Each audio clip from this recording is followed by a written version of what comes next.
Hello, everyone. We'll get started in a minute here, but I just want to pop in and say hello. Hi, this is Heidi. I am back.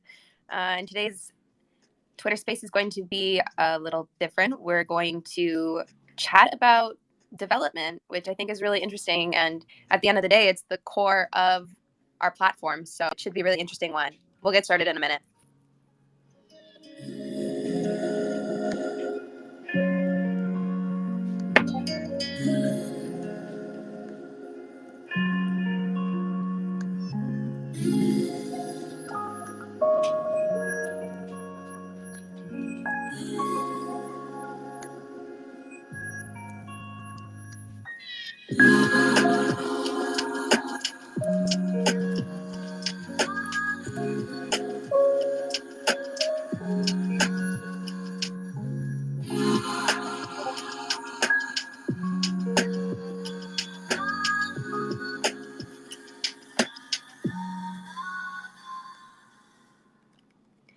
Okay, I think we can get started. So we will go through a few questions and conversations and all of that sort of stuff regarding development. And then, of course, we will accept questions that are more tech related. So if you have any, please refer to our general chat on our Discord server.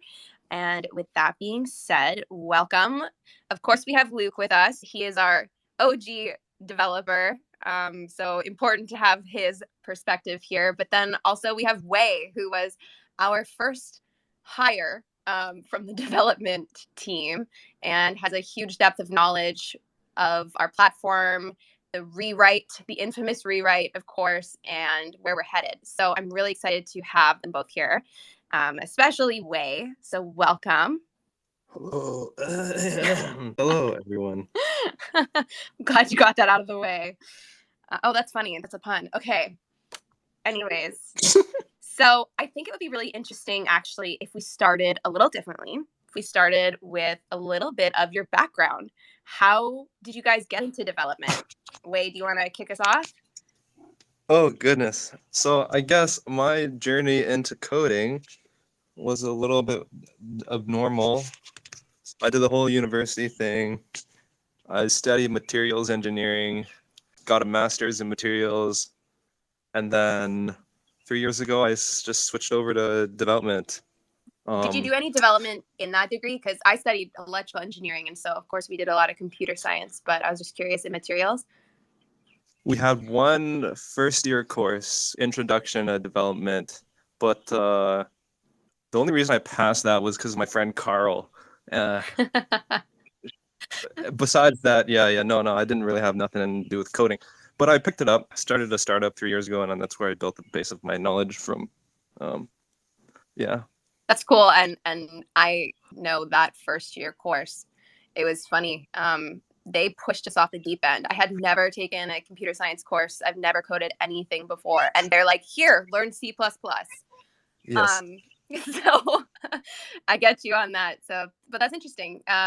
Luke, how did you get into it? Yeah, well, first of all, Wei, I don't want him to sell himself short. Wei literally taught himself how to program, built an entire business ground up, and is one of the best engineers I've ever worked with. It is actually insane what this man has taught himself in a short time. And that's because he's one of the hardest workers I've ever been around. This dude is working 100-hour weeks probably on everything that he does. So, yeah, absolutely insane what he did. I started coding at a really young age myself. I actually started coding games when I was 11 or 12. And it was really funny because I didn't want to tell anybody about that. I kind of hid and kept this secret, but I started coding all through high school.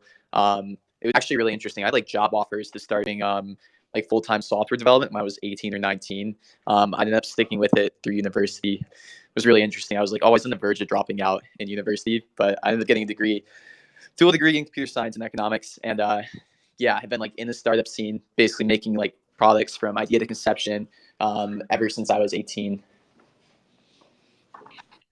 So I think we know a little bit about how you started Pixels. If you want to provide a quick run through, I'm sure there's some new people here that would love to hear it. But Wei, I'm interested. Why were you interested in Pixels and game development? Well, first of all, thanks, Luke, for the kind words. I like games. I'm a bit of a gaming degen guy. You should see me in my university days. I was trying to go play competitive Dota 2. And then whenever I'll play like Counter Strike, whatever, with my friends, we'll take it super hard. Everyone will start yelling at each other. Um, but yeah, games are cool. I like games. I like building stuff too, and I think the crypto space has a lot of potential too. So I think it's definitely super cool that I get to combine that with gaming and then see where this goes. Like it's definitely a hot space. I think there's a lot where this could go. So, Luke, you approached Way though because we needed some hands on the project. So, tell me a little bit about. I guess I want to know more about like the nitty gritty of the operations side of the building a development team, and then we can dive more into the actual tech side.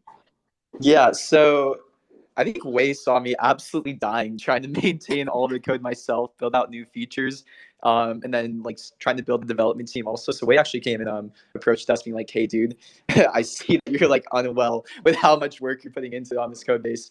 And he like offered to add some extra hands. It's funny because this is like the typical Pixel story where Wei was just like offering to like help part time and ended up working way more. Same thing with you, Heidi. There's just like some kind of hook that got him interested in this project too. But yeah, as like a lot of you guys know in this community, like I built the entire MVP myself.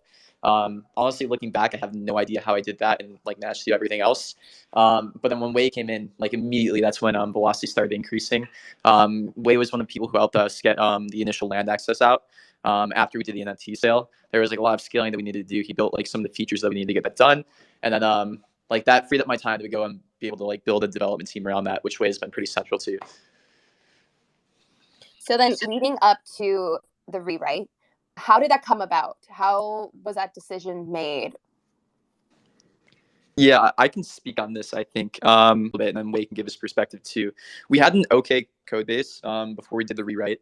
However, we had pivoted that code base probably 10 or so times as we were experimenting with adding new features, as we were building like other things too. The code base was in an okay place. It probably would have gotten us to like maybe 20 to 30K DAU, no problem. But that's kind of a ceiling there that we didn't want to limit ourselves to. And if you guys remember the old code base too, there were definitely some things that weren't so game-like that were like affecting performance. And the way that we built the code base too, my development style is I just want to get stuff out as quick as possible. So when I'm building something, I skip testing, I skip things like that, because to me, getting features out and getting real utility out is the important thing. However, that's not the best decision when you're trying to build a game that can scale or trying to build a product that can like really handle that load testing. So if you guys want to get into the nitty gritty, like I wrote the entire code base in just pure JavaScript. Wei came in, was like, this code base is all right, but he added things like static typing. So we moved to TypeScript, we moved to strict unit testing, all that too. So we have a much more stable product, one that's much easier to build on top of, and one that's much more expandable. If you want to speak and like add some flavor to that too, feel free, Wei. Yeah, I think you hit all the points there. Just yeah, the code, the original code base. Actually, it's insane how you built the whole thing. As basically like a one man journey. Uh, but as the team grew, it just felt like maybe we should add typings and stuff like that just to make to have a bit better of a base so that all the new devs that we bring in can start building on something that's a lot that's a bit more solid. So yeah, that was basically the main thought process. And then we just threw in a bunch of quality of life improvements on top of that, because why not? We're rebuilding it, right? So Yeah, so let's get yeah. into it then. So why is having, I'm just going to ask questions as if I'm a 5-year-old that knows absolutely nothing. So why is having a better code base to build from so important? Yeah, I can speak on this a bit. So basically, it kind of goes in line with our entire philosophy and how we're building pixels in general. We've always been a long-term play. We've been trying to build real utility, and we want to be here for the long run. So that means building a really solid foundation. This is how we've been thinking about building community. This is how we've been thinking about our game design. This is how we've been thinking about our development too. It's really all the same. So the idea here is we put in a bit of investment, and we like put in a bit of I don't know, we like basically paid a tax here of setting ourselves up for a much better future and putting in some hard work that was maybe painful on the community side temporarily, or painful on like getting actual features out, in order to make sure that we were here for the long run, that we didn't have to do this again in the future. That was kind of the decision around that, making sure that we're like thinking long term, making sure that we're set up for success in the future, and moving on top of that. Okay, cool. And so then, of course, you added some, small quality of life improvements, and I think that was really, really appreciated from the user perspective, because at the end of the day, you could have rewritten everything and no one would have known, right? But adding those little features makes a big difference. Do you want to talk about those a little? Yeah, 100%. So it's funny. The quality of life improvements that you guys see right now, that's literally just a fraction of what we're actually releasing. There's going to be a lot more. Basically, the idea was we want a good base and a good system so we can even add like way, way more quality of life improvements. There's things that we're about to ship. And we're actually changing our like shipping philosophy pretty soon. You guys are going to see like some more constant releases up to the beta release of the game. But things like an entire sound engine, that's about to ship quite soon, like a bunch of different things like that. We've been building with the intention of, okay, we have these quality of life improvements, but really all these quality of life improvements that you see in industry right now are just the tip of the iceberg. There's huge systems in the tech behind them that have like the ability to be expanded upon a lot more.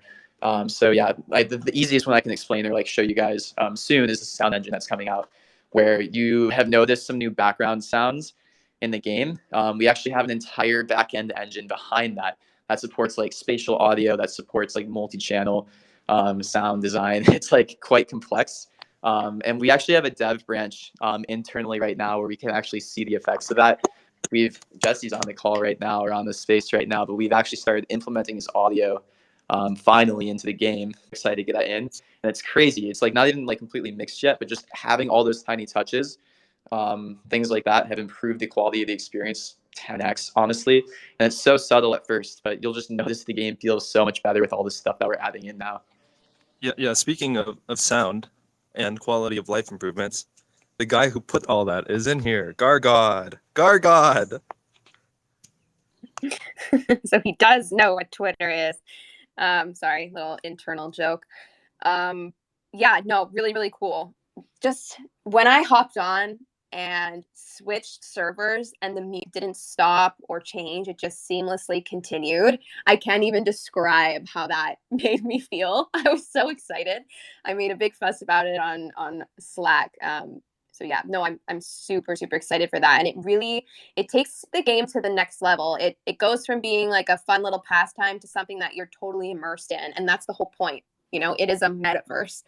Um, and the next thing that I am personally excited for is the ways you're making designers' lives easier. So I know you guys are building out a couple different tools that are no code and all of that. I'm not sure how much tea you can spill on that, but do you want to talk a little bit about those sorts of things that we're also working on? Yeah, 100%. So there's a couple of different like development philosophies in game development now. There's old school and there's new school. And if you're looking at other projects, I would really encourage you to look into how they're building this, because this is a pretty important distinction on like how quickly teams will be able to get content out, how quickly teams will be able to develop and iterate, and how quickly teams will be able to make their games better too. So the old school philosophy is basically you create content hard coded in the game. You basically need developers to change any single piece about the game. If you want to add a new map, you don't just need the designer, you don't just need artists, you need development power to actually create new maps. That takes a lot of time. So then the new school philosophy is basically the development team, all they work on is tools for the design team to actually implement new game mechanics, for the design team to implement new quests, new content, new maps.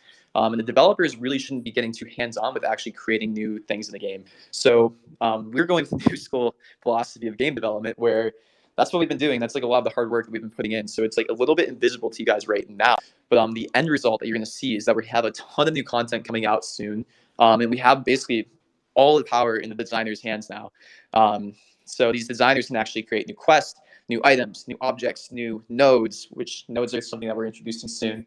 But think about it as like things you can place in the farm that actually do stuff like plants and soil, except like there's going to be a lot more nuance and depth in the game with things that you can do in terms of upgrades and all that too. But basically, we've given the power into the designer's hands.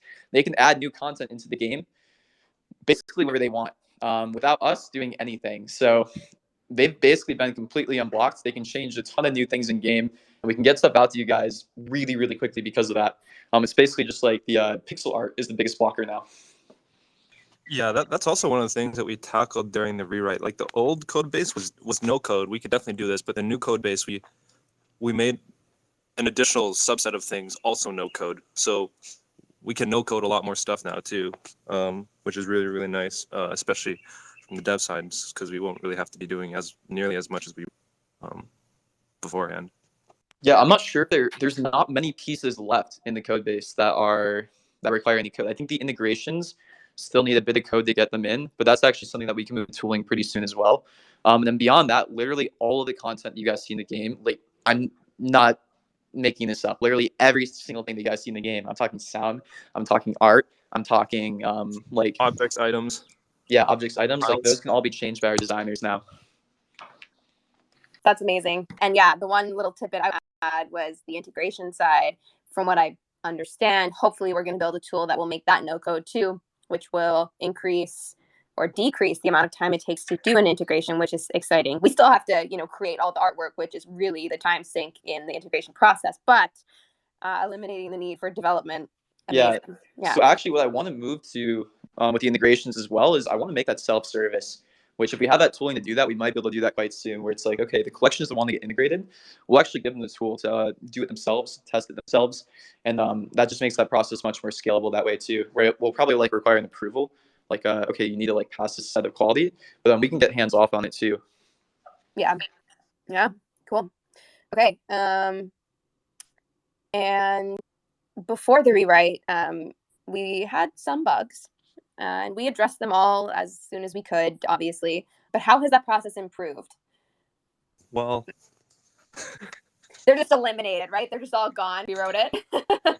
Yeah, I'm just trying to think of exactly the kind of bugs that we've seen recently. I guess what I'll say about bugs is that because of the improved maintainability, because of the typings and improved foundation, it's a lot easier to narrow down the bugs and find them, and it's a lot easier to address them, and it's a lot easier to just prevent them from happening in the first place. But in terms of like a process, yeah, it's still going to be through Discord tickets and stuff. But we should be able to turn around those tickets a lot faster now as well. We also have like better processes around data migration. That's like really nitty gritty if you guys want to get into that. But essentially, anytime we create new content, that also needs to be tested. Things like quests, things like new items, all of that too. We've developed really good systems, or we're developing now. They're getting better and better to actually do that like content migration too. Making sure that we like thoroughly test quests, thoroughly test new items, all of that. Quite complex, like extremely complex. This is probably the most difficult. This is probably the most difficult DevOps situation like I've had to like look at in terms of like how you not only like keep code quality and code like structured and secure in terms of like breaking changes, but also data and content. So we have pretty good systems that we're developing around that now, so that we can roll back content if there's like a bug in a quest or things like that as well. And be pretty aware of that too. Awesome. Is there anything else you guys want to speak to before we move on to questions? Well, since this is like we talked a lot about the dev side of things, this AMA, shout out to all the devs who helped on this rewrite, because it was a pretty big undertaking. Absolutely. Shout out to the whole community for having patience, and Heidi, and shout out to Luke for making this all happen and bearing in there with us too. Yeah, definitely. And shout out to you. Like we said at the beginning, you've been an integral part of this process. So questions. If you guys have any questions, feel free to drop them in the Discord general chat. Or of course, you can always come up on stage with us here on Twitter and have a live conversation. So just looking at the general chat for now. When Heidi NFT? That's a great question. We'll chat. Okay, but we're going to stick to mostly technical questions. So when will the sound engine be shipped? And is that the newest thing that we will see? Yeah, I think that's pretty close to ship.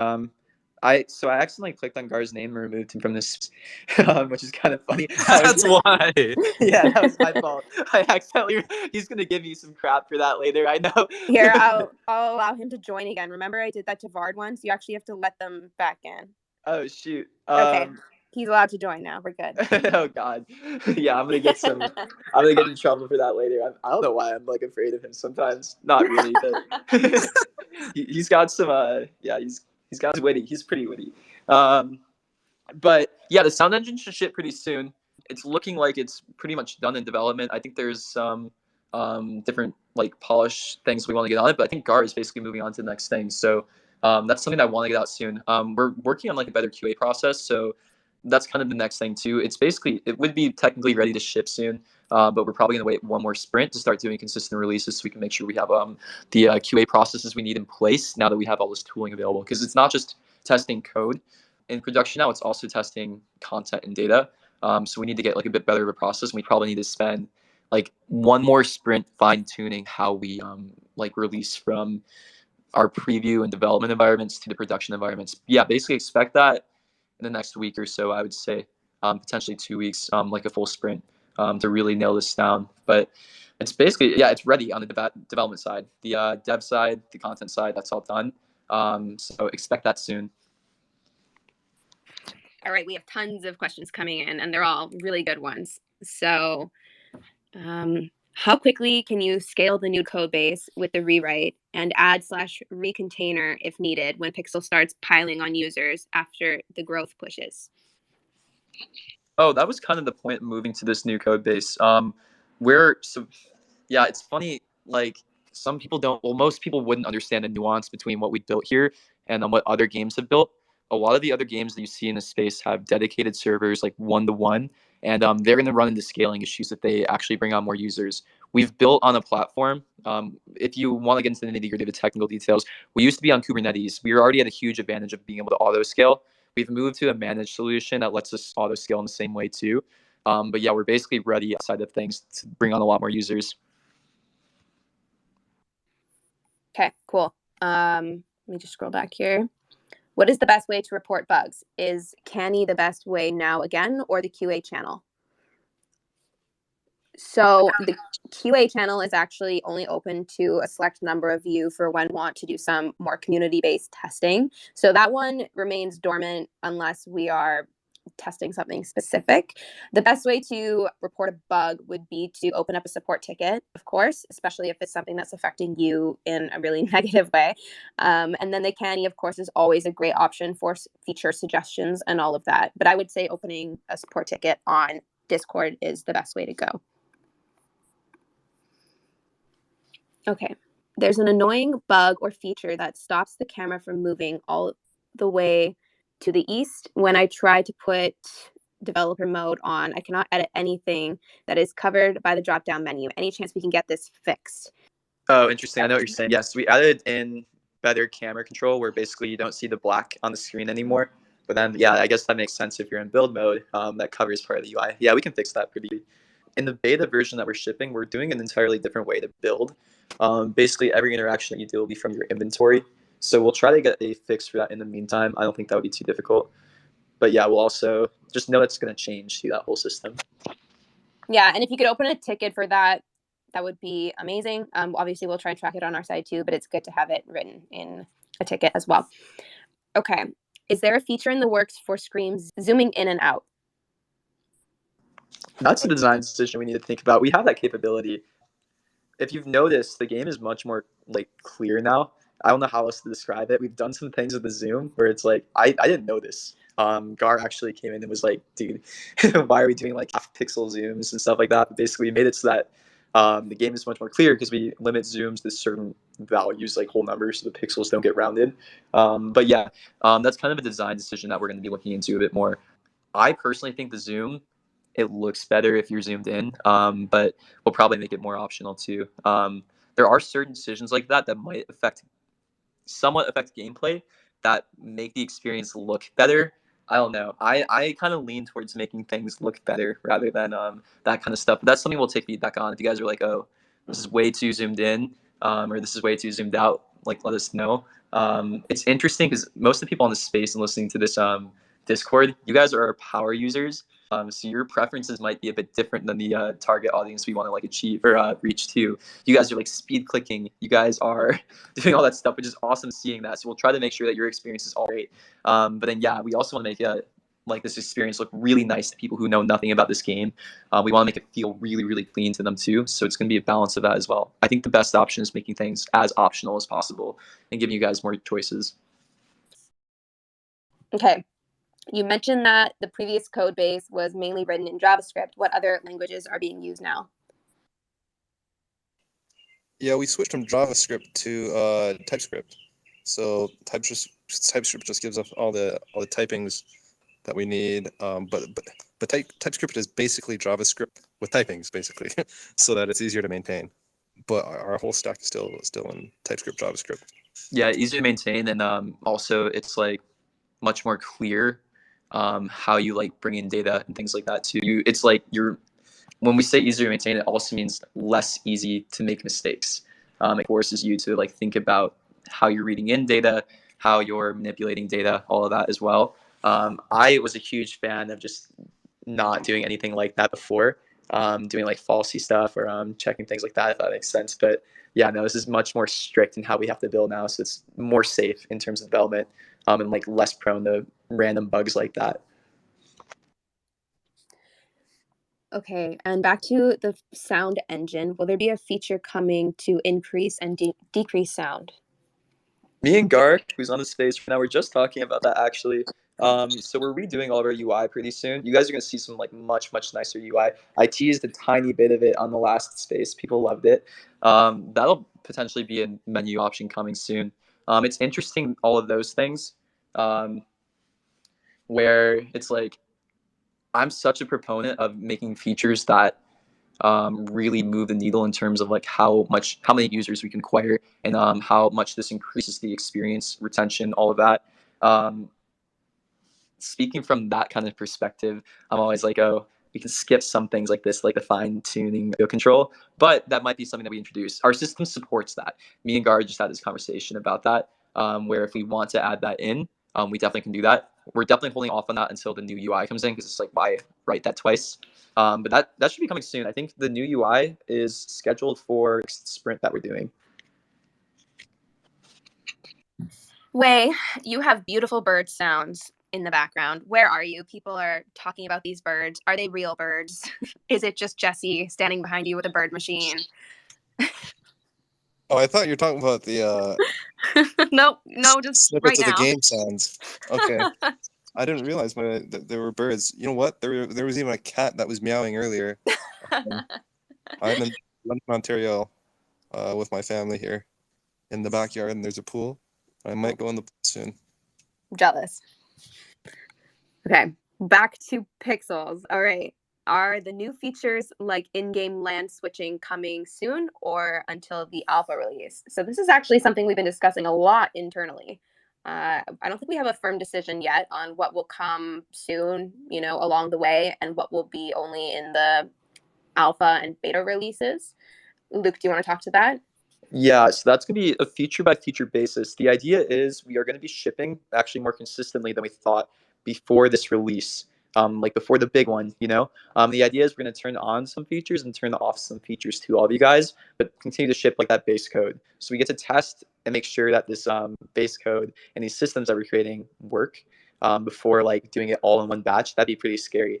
If we are on release date, like shipping all this new code. Like obviously we're going to test everything as best as we can, but shipping it along the way gives us a lot more certainty and the stability on the big release day, where we're going to have a lot of players playing the game for the first time, because we'll be doing airdrops to different communities, things like that. We'll probably have requirements to like actually play the game to access the airdrop, things like that as well. Stuff like that coming. Just be on alert for that. But yeah, the idea is we want to ship more consistently, and also as we push for growth over the next couple of months, as we're launching up for this beta, the more polished that we can ship beforehand, so we try to market this, people are going to come in and check out the game, the better it is.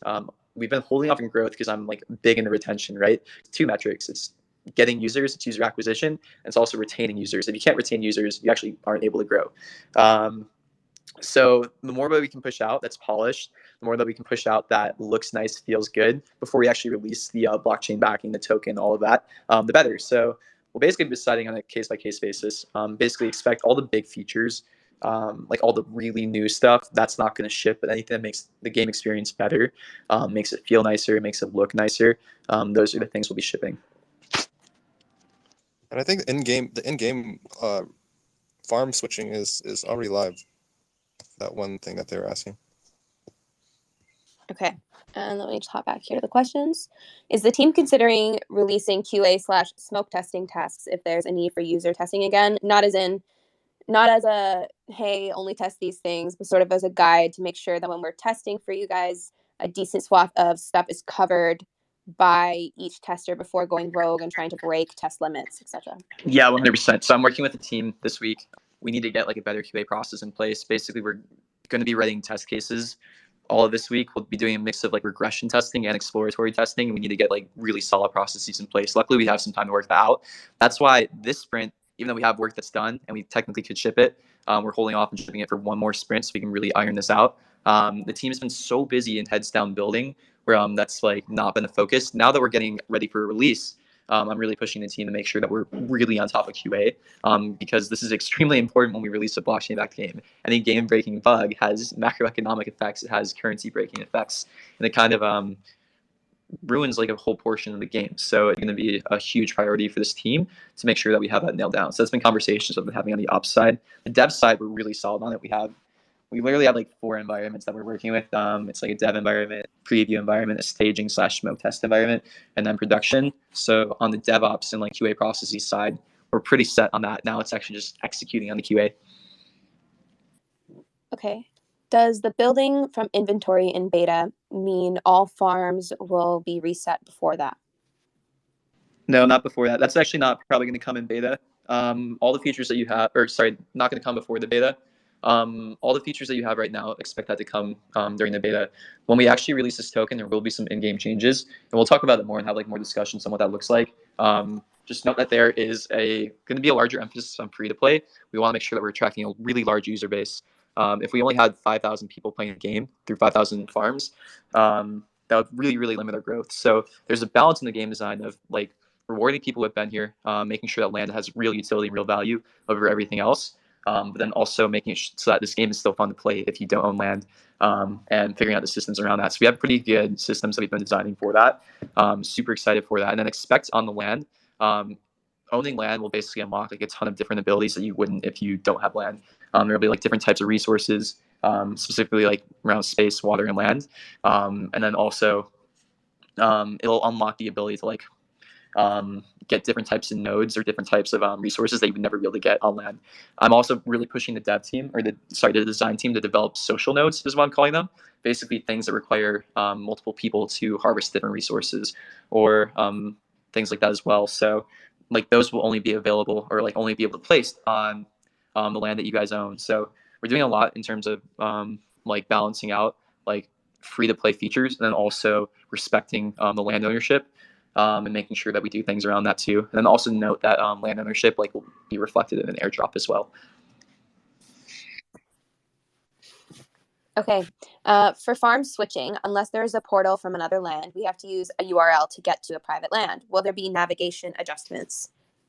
Oh yeah, this is a big design thing that we're moving towards. So the overall UI or like the user experience of you having to type in a URL manually, that's not something we want like a normal end user to do. Like we saw a lot of our power users like going through the URL bar and like typing in the URLs to teleport to different lands. That's great for our power users. That's actually not the experience we want our normal users to have. So what we're doing is we're trying to make it more game-like, right? We want to make sure that like all the interactions you have in the game and navigation are through the game, like they feel good. We're making that experience feel a lot better. I mean, Heidi even saw like some of the new transitions that we're doing in the development branch. It feels a lot better moving from land to land. But the idea is we want most of these things to be in game. But then also, like land ownership, that's one thing too. You get a permanent URL to your land.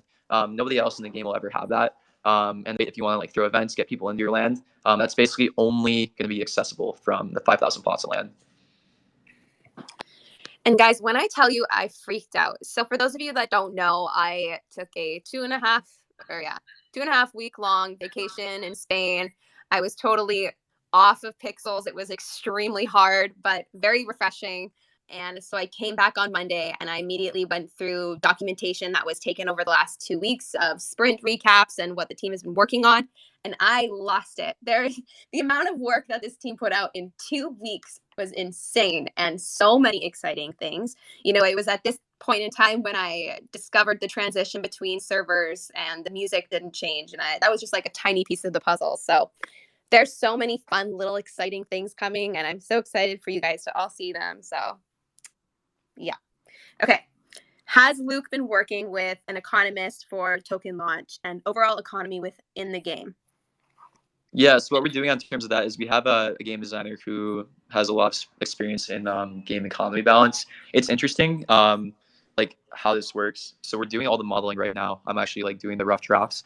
We're going to be working with our game designer who has experience with that as well too. The idea is we want as many eyes on the economics as possible. It's actually crazy, this space. Like the more that we've been looking into like getting tokenomics help, the more I'm realizing, wow, there is actually a lack of people who actually have real knowledge in this space where it's like, okay, you have an undergrad degree in economics, me too. It's like, yeah, this space is so new and it's so experimental where like we're doing a lot of it in-house and we're going to get audits and we're going to get help from the investors around like actual making sure that we have a good plan. But right now we're keeping the economics like quite simple in terms of our like hard currency. I think I gave like a bit of an overview over how we're thinking about our economics like in the last couple of weeks, but some high level thoughts or like some high level ideas are we're basically doing two currencies. We're doing a softer currency and we're doing a harder currency, if that makes sense. Essentially, one currency, like we're going to try our best to balance it, but it'll be slightly inflationary. And the idea is like one, you want some inflation in the currency is good because it lets new players come into the game. It makes it so that the game doesn't become too unapproachable, and that's good for the ecosystem in general. Then two, we have a harder currency where we're going to really tightly control the supply of it. Basically, we'll either I'm still debating if we want to like algorithmically peg it or be like a hard currency cap in each day. So essentially, picture it being like, okay, we're introducing 10,000 coins into the economy each day. That's all that we're doing. That's all that we're introducing. There's potential ways that we can algorithmically do it. It's like, okay, we've seen this activity in the economy. We've seen this many new players join. We'll introduce like X more currency in terms of like player usage. But I think step one is basically we're going to have that second currency just be like 10,000 new coins into this economy every day. It's distributed across the player base of like people who do these tasks each day, kind of like a daily reward system. So you farm 20 pot berries, you create like 5 carrot loaves, and you do this quest, and you'll get a share of this reward. This makes the variables of us introducing currency much, much simpler, makes the modeling much easier, and it's just easier for everybody to understand. And then that currency will be used to purchase different items, and the other currency will be able to purchase items for. All right. So it was mentioned that in-game levels would be integrated into Discord Point. Is this still planned? Yes. So when we first came up with this idea, I actually think it was Hans's idea. We jumped right on it, thought it was a great idea, outsource someone to help us build out this bot, and then realized it's a little bit more complex than we'd initially scoped for because we need to build some sort of authentication so that people aren't impersonating others. You know, I could pretend I'm Midnight and then suddenly I'm level 100 or whatever level he's on, right? So then we were scoping it out, and this is all during the rewrite, so it got pushed out a little bit, and now we're trying to prioritize and figure out, you know, what makes sense to release when. So it is coming along with lots of other things that we're touching on, but I don't think we have an exact date of when it's coming at. It might come with the alpha. It might come in like one of these releases that Luke was talking to about, you know, coming beforehand. But yeah. Yeah, no, Hans and Heidi have been asking for this for a while. I'm the bad guy in this situation. I'm trying to get us like really focused on shipping the game. To me, that's the most important thing, making sure we have a blockchain-backed game that's of good quality by mid-September. So there's prioritization and there's different things we might need to cut every now and then. Where my idea, like I'm basically so focused on making sure that we ship this on time. Where yeah, I have to be the bad guy sometimes and say this is an awesome feature, but is this going to get us closer to shipping that game? And I have to make that choice, yes or no. And sometimes I have to say, no, this is awesome, but it needs to wait a little bit until we get these other things done. So essentially what we're going to have is the core list of things that we need to finish to actually ship this. And then a list of things that are nice to haves if we have more time to do it before we ship. And that's one of those things, in my opinion, where it's like, that's a really awesome feature, right? It's going to increase community engagement in the short term. But is this part of the bigger picture? Does this just get us closer to where we need to get? And that's such the hard thing when it comes to games. The thing that kills games and the thing that stops them from shipping or actually like coming out is scope creep. There's always so many cool things that you can do, but determining which ones will actually be the difference maker, that's the important thing. Will there be a proper recruitment for work on the economy of the game, or just relying on the staff's knowledge? I mean, again, Animoca Brands was our lead investor. We have connections around that. We also are working with some other people as well too. They've basically just been waiting for us to get this initial token design out, and then we'll have audits and stuff like that around it. But yeah, the idea is like number one, if you have a good game, doing the token modeling is so much easier. Two, like the simpler it is, the better it is in my opinion now. You need to be able to make tokenomics kind of make sense to most people. And also like three, we're not relying on like a Ponzi scheme here. So that's something that's really different too. I think if you want to do these really weird token incentive models where they kind of rely on more users coming in, or like they're a bit of Ponzi-nomics, the tokenomics gets more complicated. For us, the first token that we're doing, the softer currency, there's a lot of modeling that needs to go into that. But that's really more of a question of game balance than it is token design. And it's crazy because I actually have like, I'm pretty in this space now. I'm in the Web3 space. I'm deep in it. I've seen people pay, oh, what was this one company I saw? I think they paid $450,000 for like a tokenomics consultant to come in and do it. And it's just like, wow. Number one, insane burn there. Number two, like I don't really think you need 4 PhDs to like come up with a tokenomics design for that kind of stuff. They were literally using 4 PhDs. But really, like these problems aren't as crazy or as new as people had like originally thought. Game economy balance is something that's already a discipline. There's tons of people out there that do that already. And really, how we're thinking about our token design is really just like game balance. It's not that much more complicated than that. The thing that token design is different in is there's this idea of like a closed and open economy in economics. The token obviously creates like an open economy where there's like liquidity pools and different ways that you can exit your position. Our job here for the token is to make sure that we create one, a good game, and then two, balance the game as best as we can. As we're working on the token launch, there's obviously different partners that we're going to be working with, whether it be a launch pad like a DEX or a central exchange. That's all in the works right now. But yeah, there's those kinds of things that will have sorted out as well too. I think to me, that's kind of the bigger part of a token drop, making sure that facilitation, making sure the onboarding, the offboarding, and the liquidity is there if you need it, and then focusing on game balance and game design first and foremost. And with that, that is all the questions that we have for today. So thank you everyone for coming out, asking all these really great questions. I actually think this space has been so interesting and telling to the quality of like our development team and all of that and what's to come. So exciting stuff. Thank you both. So May, our special guest here, thank you for coming up and chatting. And we will see you guys next week. And if you, of course, if you have any final questions, feel free to drop them in our general chat and one of us will get to you. Bye, guys.